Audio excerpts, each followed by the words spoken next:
Bismillahirrahmanirrahim. Assalamualaikum warahmatullahi wabarakatuh.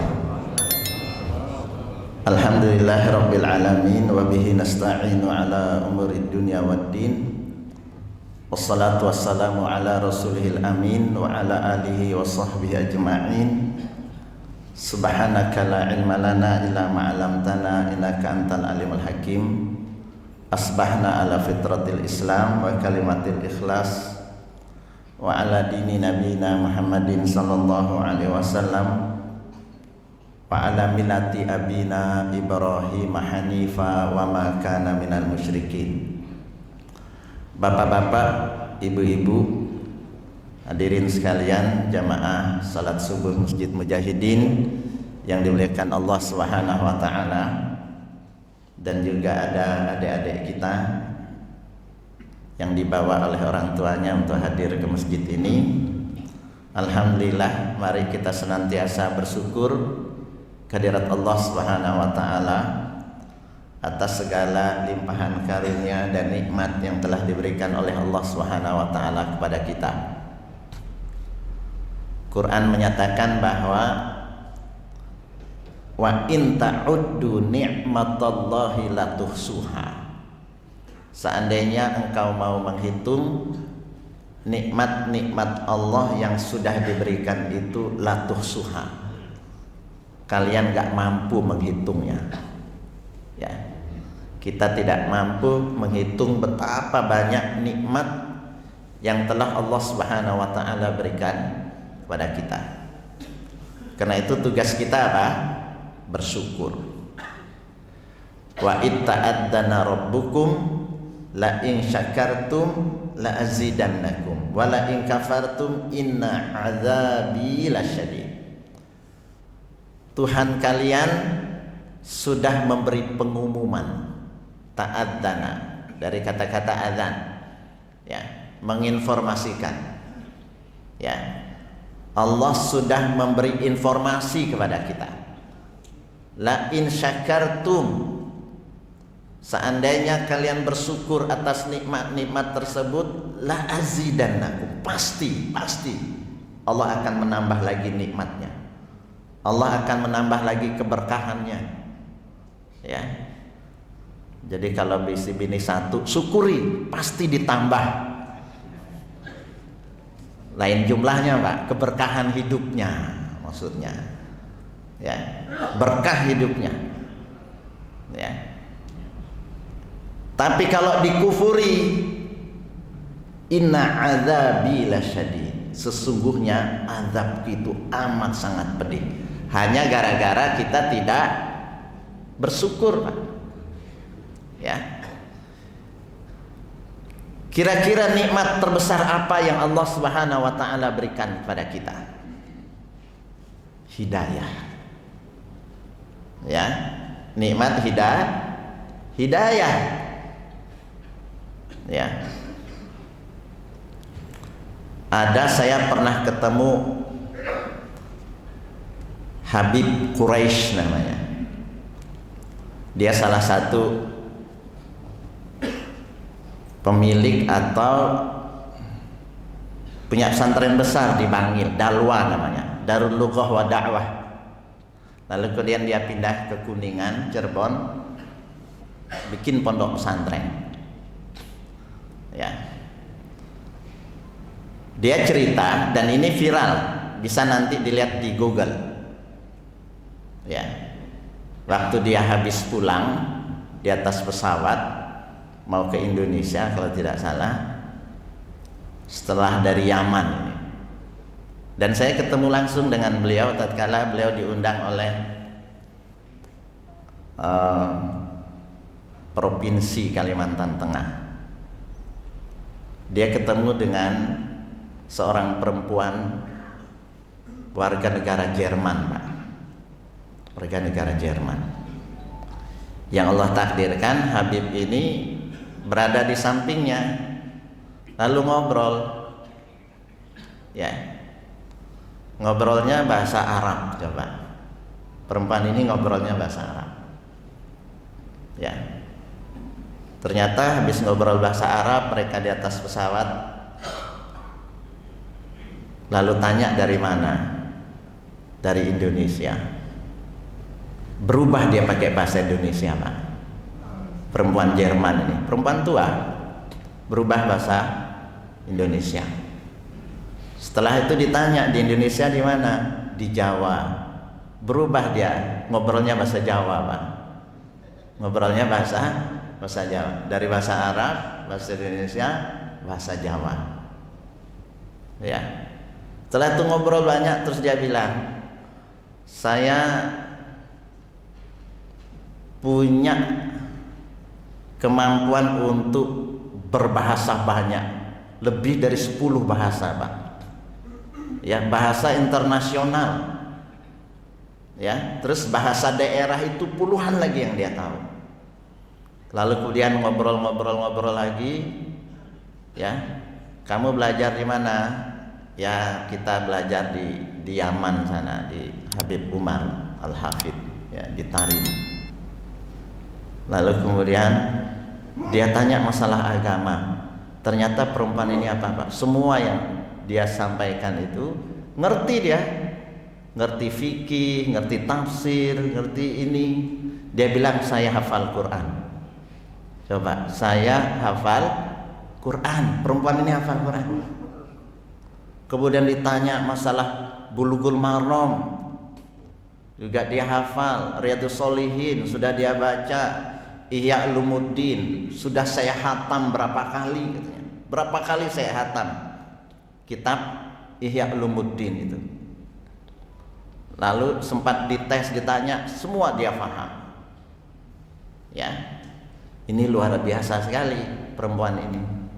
Ya. Nah, akhirnya pesawat mereka berhenti di Yordan transit. Ya.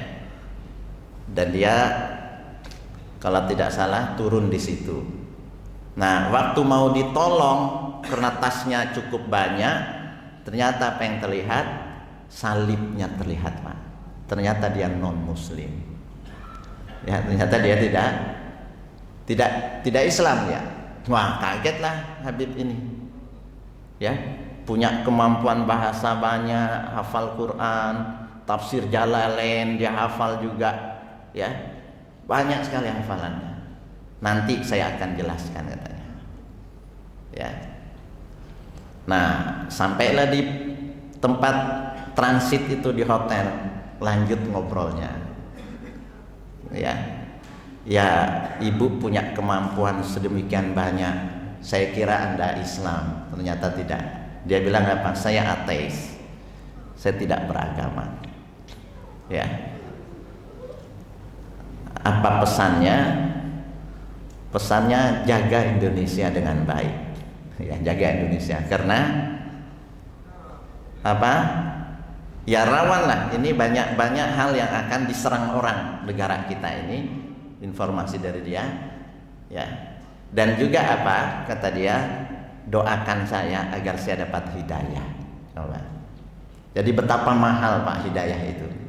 Ya, dan hidayah itu tidak selalu terkait dengan masalah ilmu. Tidak selalu terkait dengan masalah keilmuan.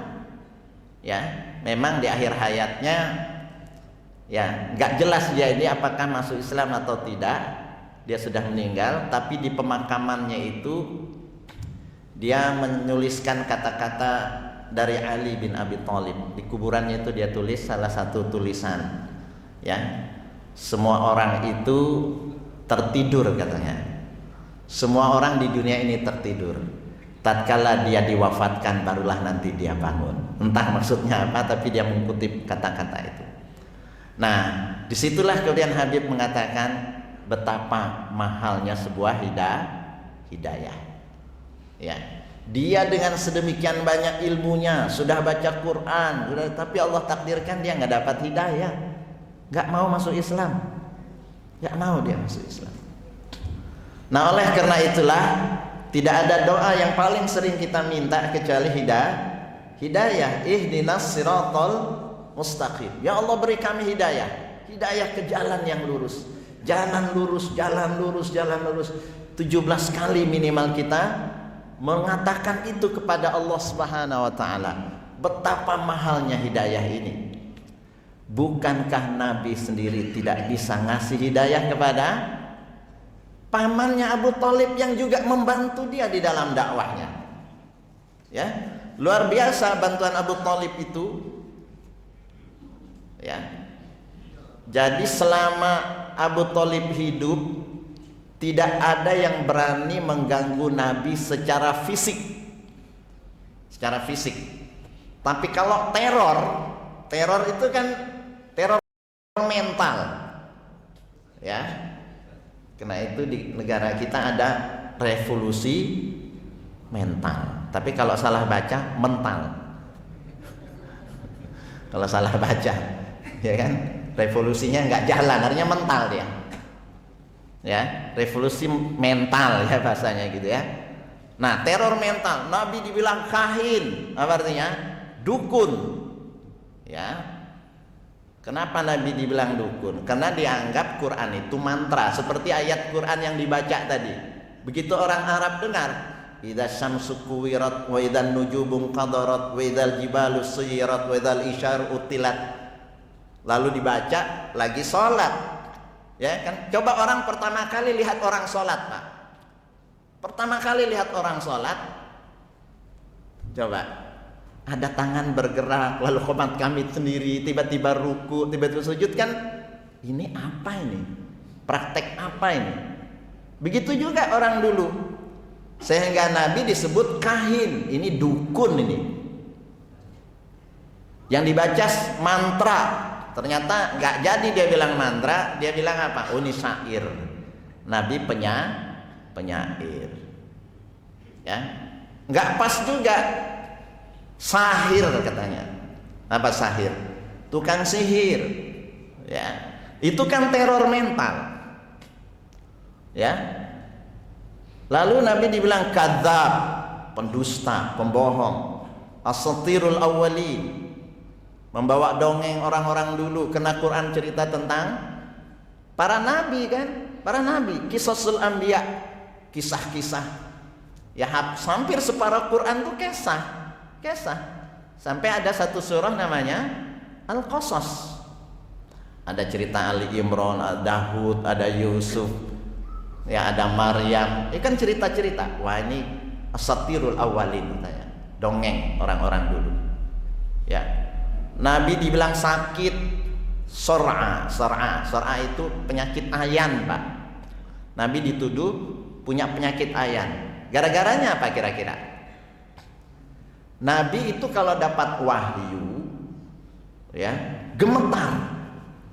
Kalau dapat wahyu, lalu keluar keringat dingin, karena memang wahyu itu berat.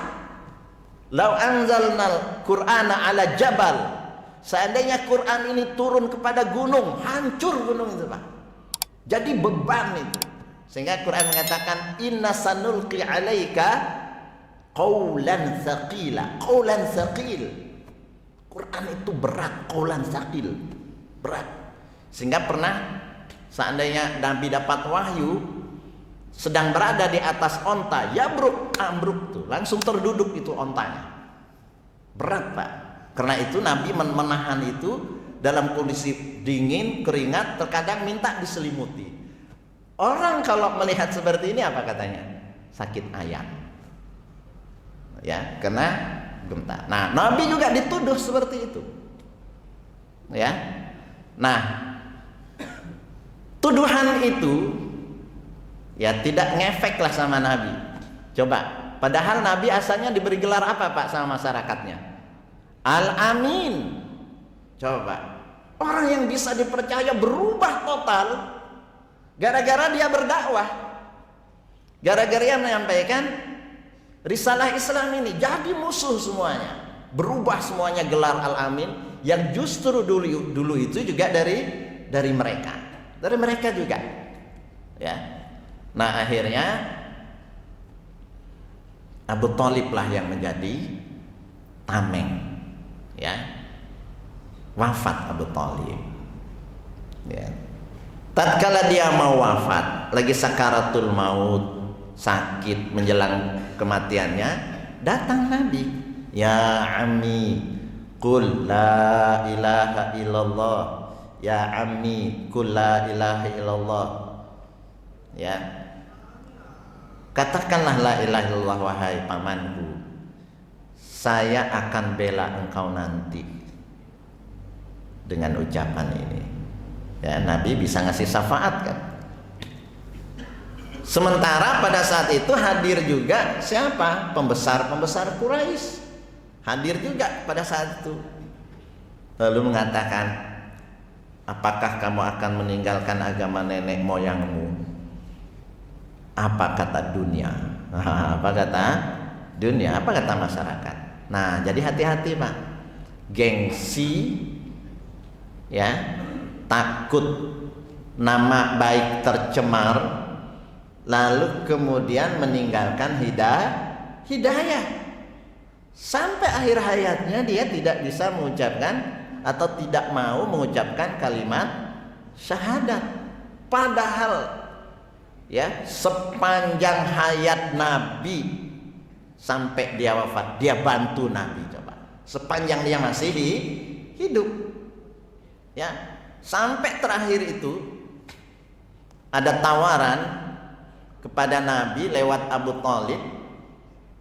Ya, tawarannya begini, serahkan Muhammad, kami ganti dengan seorang pemuda yang gantengnya kurang lebih sama, anaknya Walid bin Mughirah, saudaranya Khalid bin Walid.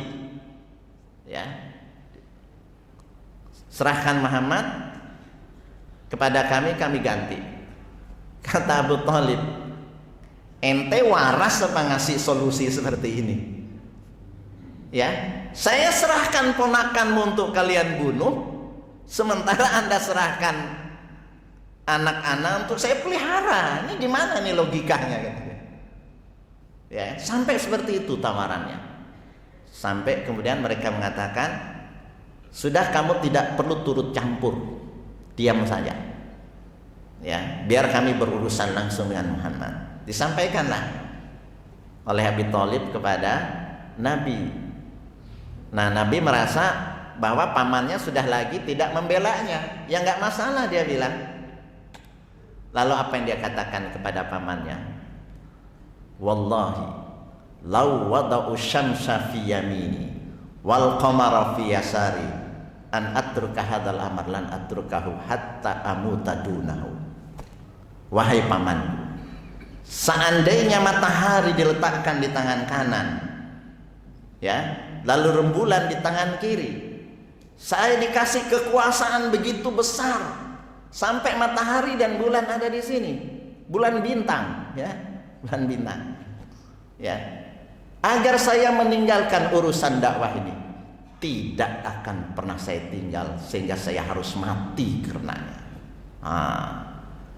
Barulah pamannya tahu komitmen ponakannya udah seperti ini, sudah nggak bisa diganggu gugat komitmennya untuk memperjuangkan menyampaikan risalah. Ya, dia sampaikan, ya, tidak bisa nego dengan Nabi, saya juga tetap akan bertahan, ya, untuk membelanya. Wafatlah Abu Thalib, tidak dapat hidayah. Tidak dapat hidayah. Padahal dia adalah orang yang sangat dekat dengan Nabi, bahkan pamannya sendiri. Ya, jadi paman Nabi itu punya beberapa tipe, Pak. Nabi kan punya banyak paman. Ya, ada pamannya yang secara langsung menolak dari awal sampai akhirnya divonis masuk neraka pun dia nggak mau berubah. Siapa? Abu Lahab. Kan pamannya juga. Sampai Allah turunkan surah khusus yang ngasih tahu, dan dia masih ada orangnya. Dia bakal masuk neraka. Sayasla naron dzatal lahab. Kamu bakal masuk neraka apinya yang membakar, menjulang tinggi. Wamro'atuhu, istrimu juga. Tatkala ayat ini turun dia tahu. Ya, karena terkait dengan dirinya, tambah marah dia, tambah marah. Ya. Jadi ada paman Nabi yang divonis seperti itu dari awal. Ada paman Nabi seperti Abu Thalib tadi, separuh-separuh, tapi ujungnya juga tidak mau mengucapkan 2 kalimat syahadat. Karena itu penting kita itu menjaga syahadat kita itu agar tidak batal. Tapi ada paman Nabi juga yang membelanya lalu masuk Islam. Siapa? Hamzah, yang menjadi Sayyidus Syuhada, ya. Nah, jadi sekali lagi, ya, akhirnya Nabi berdoa untuk pamannya. Ya Allah, ampunilah dosanya. Ya Allah, berikan rahmat dan kasih sayang-Mu. Boleh nggak, Pak? Mendoakan. Nabi ditegur oleh Allah Subhanahu wa taala. Ya. Ada 2 ayat turun terkait dengan peristiwa wafatnya Abu Thalib. Innaka la tahdi man ahbabta walakinallaha yahdi man yasha. Wahai Muhammad, innaka, sesungguhnya engkau, la tahdi, tidak bisa ngasih hidayah. Man ahbabta, siapa yang menjadi habibmu. Wah, itu kan habib tuh, turunan Nabi kan. Man ahbabta, orang yang engkau cintai, engkau orang yang sayangi. Walakinallaha yahdi man yasha, akan tetapi hanya Allah yang berhak ngasih hidayah. Ya. Lalu terhadap Nabi yang pernah mendoakan turun ayat, ya, maka nalin nabi walladzina amanu ayastaghfiru lil musyrikina walau kanu uli qurba. Tidak boleh bagi Nabi dan orang-orang yang beriman sesudahnya ayastaghfiru lil musyrikin, memohonkan ampun bagi orang-orang musyrik, walau kanu uli qurba, sekalipun itu kerabat mereka sendiri. Mahal hidayah itu, Pak. Coba kalau kita bertanya, apa misi Nabi yang utama? Agar orang dapat hidayah kan, lalu menjadi pemeluk agama Islam, lalu kemudian rame-rame kita masuk surga dalam rangka mempertahankan hidayah itu hingga akhir hayat kita. Iya kan? Itu yang jadi misi Nabi. Ya. Sehingga dalam Quran disebutkan bahwa walladzi arsala rasulahu bil huda, dialah Allah yang telah mengutusnya dengan membawa petunjuk hidayah. Wa dinil haq, ya, dan agama ini benar. Liyudhhirahu, untuk Anda menangkan, bukan didiamkan, Pak, agama ini.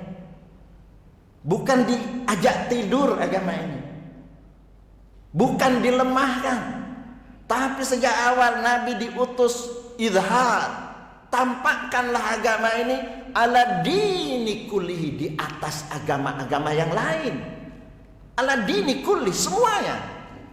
Jadi nggak boleh Islam itu direndahkan. Al-Islamu ya'lu wala yu'la alaih.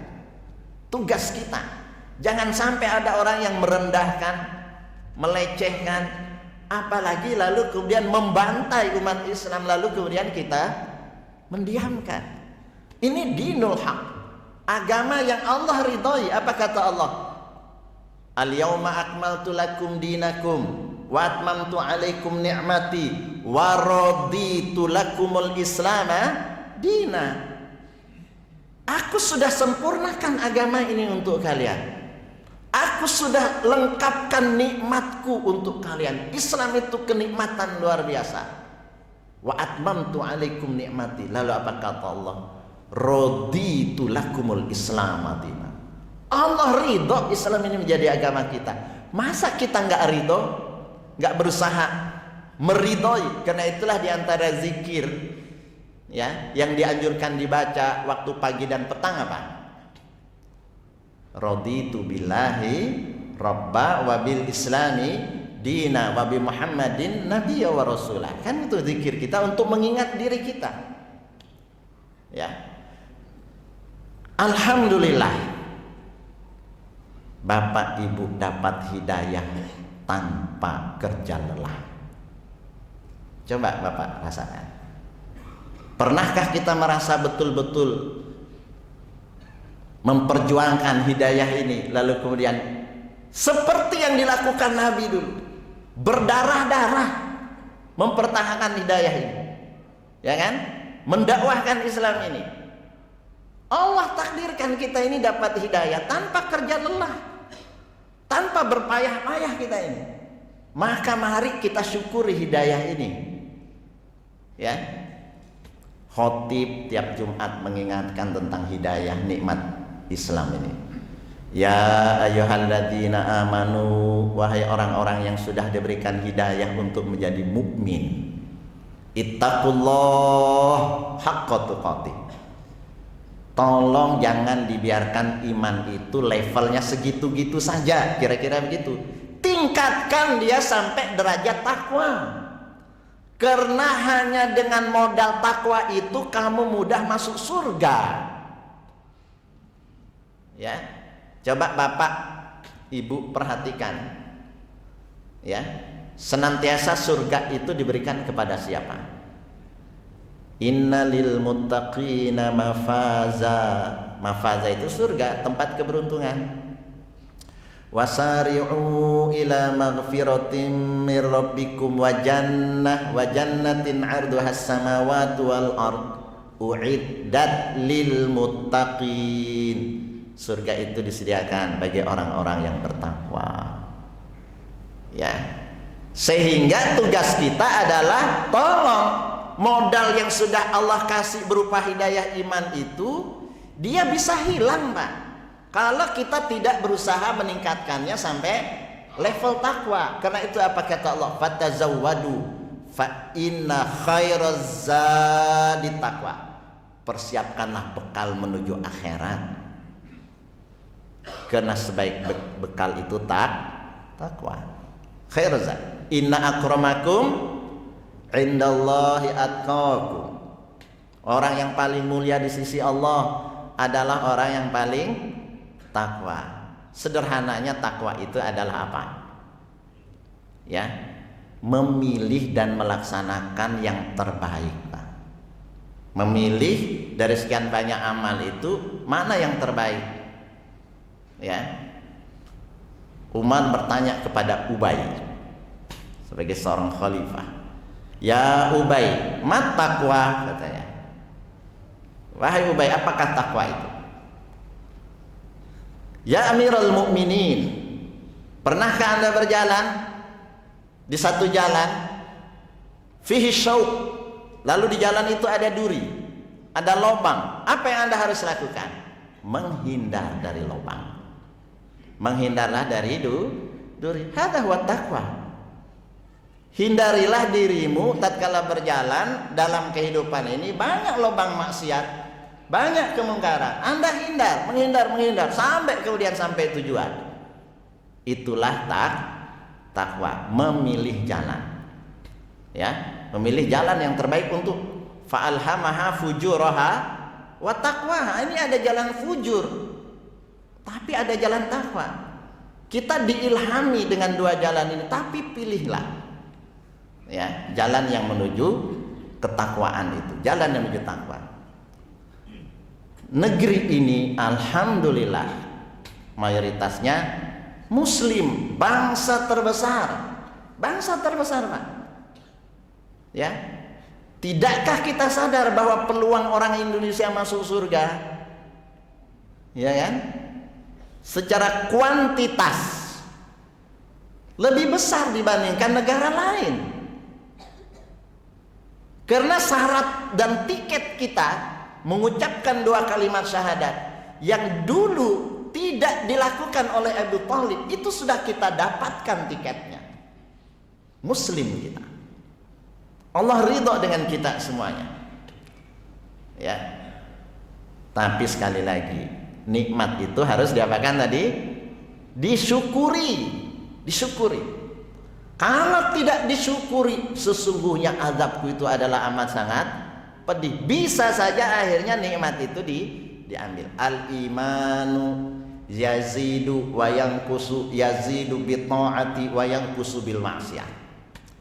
Imanmu itu bisa bertambah, imanmu itu bisa berkurang imanmu itu bisa hangus, bisa hilang.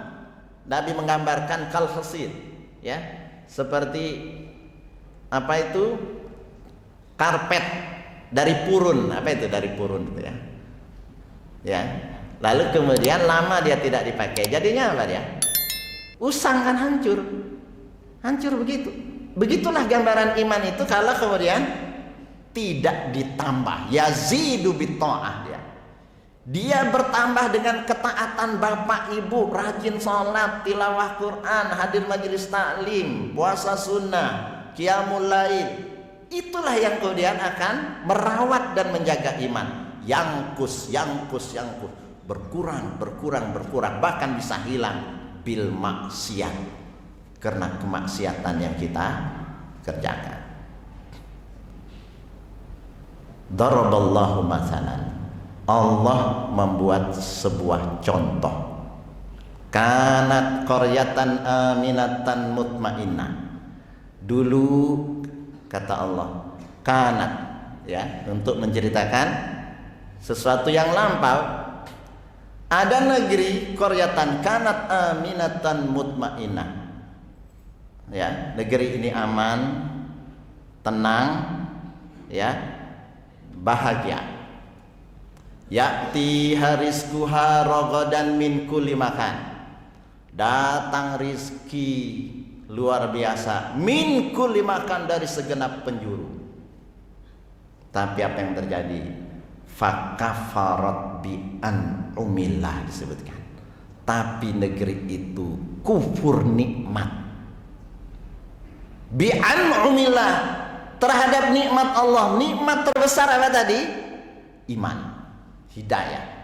Negeri itu kufur, ya, atas nikmat Allah. Lalu apa yang terjadi? Fa'adzaqahallahu libasal ju'i wal khaufi bima kanu yasna'un. Allah betul-betul rasakan dan timpakan kepada negeri itu dengan pakaian yang amat sangat dekat dan melekat dengan diri mereka. Tapi apa pakaiannya? Ju' wal khauf, ketakutan dan rasa lapar akibat ulah mereka sendiri. Ya, barangkali Bapak yang 70-an ke bawah lahirnya, ya, pernah dengar lagu Kus Plus, Pak? Ya. Bukan lautan hanya kolam susu, kail dan jala cukup menghidupimu. Tiada badai, tiada topan kau temui, ikan dan udang menghampiri dirimu. Orang bilang tanah kita tanah sorga, tongkat dan kayu jadi tanaman, Pak. Ini negeri kita ini. Tapi kalau salah kelola tadi, ya kan, tidak disyukuri. Alhamdulillah kita ini mayoritas muslim, tapi memilih pemimpinnya sembarangan. Ya, kita negaranya muslim, nikmat terbesar sudah Allah berikan, kok malah anti Islam. Ya, orang taat dicurigai, misalkan tahfidz Quran dicurigai. Ya gimana kita akan lepas dari musibah dan bencana? Kan gitu.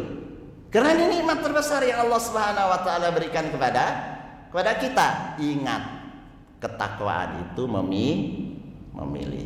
Jangan salah pilih.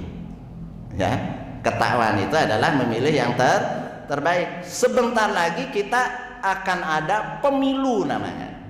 Kalau tidak hati-hati, kita ingin memasyarakatkan pemilu, tapi mungkin bisa memilukan masyarakat.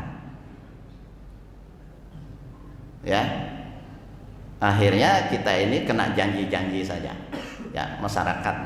Nah, jadi sekali lagi, dalam rangka memilih itu seperti bapak dulu memilih istri, Pak. Bapak kan milih istri, kan? Ya, masa nggak dipilih? Ya, itu namanya ikhtiar, yang merupakan bagian dari ketakwaan itu, memilih yang terbaik. Kata Nabi, milih istri itu 4 kriterianya. Tungkahul mar'atu li arba'in, limaliha wali hasabiha wali jamaliha wali diniha fadfar bidzatid dini taribat yadak. Ya, wanita itu lazimnya dinikahi karena 4 faktor, lalu kita pilih dia untuk menjadi istri kita. 1, karena harta. Oh, sugih. Walaupun yang sugih abahnya. Nggak mesti dia kan. 5, karena harta. Wali nasab, karena turunannya. Ya, karena turunan.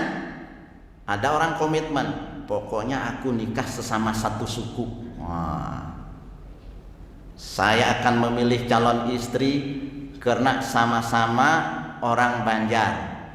Tapi ada yang bilang gini, saya harus nikah memilih orang yang bukan dari suku saya untuk merubah turunan. Wah, ada yang seperti itu, Pak. Lalu yang ketiga, karena apa?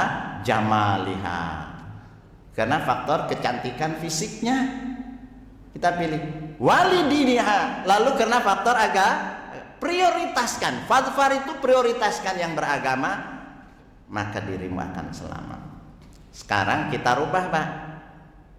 Istri itu kita rubah jadi presiden atau caleg. Pilihlah caleg itu karena 4 hal. Nah, gitu kan? Ya kan? Karena memilih satu orang saja yang kita ingin masukkan ke dalam keluarga kita. 1 orang, Pak, calon. Kita perlu hati-hati kalau kita ingin selamat, kan begitu. Pemimpin itu dipilih karena dia paling ganteng. Wah, kan gitu ya.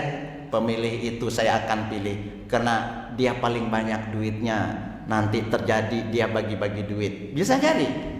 Saya pilih karena faktor sukunya. Maka pilihlah yang beragama, maka dirimu akan selamat. Begitulah kira-kira.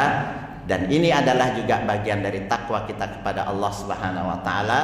Betapa pentingnya kita untuk merawat dan menjaga hidayah ini. Dan hidayah ini salah satu faktor yang utama juga adalah bagaimana kita punya keinginan kuat untuk berubah, Pak. Kita nggak akan merubah nasib kecuali kita sendiri mau berubah. Dan perubahan itu ada di dalam diri kita. Innallaha la yughayyiru ma biqaumin hatta yughayyiru ma bi anfusihim. Allah tidak bisa merubah nasib suatu kaum kecuali kaum itu sendiri yang mau merubah dirinya sendiri. Semoga bermanfaat. Subhanakallahumma wa bihamdik, asyhadu an la ilaha illa anta, astaghfiruka wa atubu ilaik. Wassalamualaikum warahmatullahi wabarakatuh.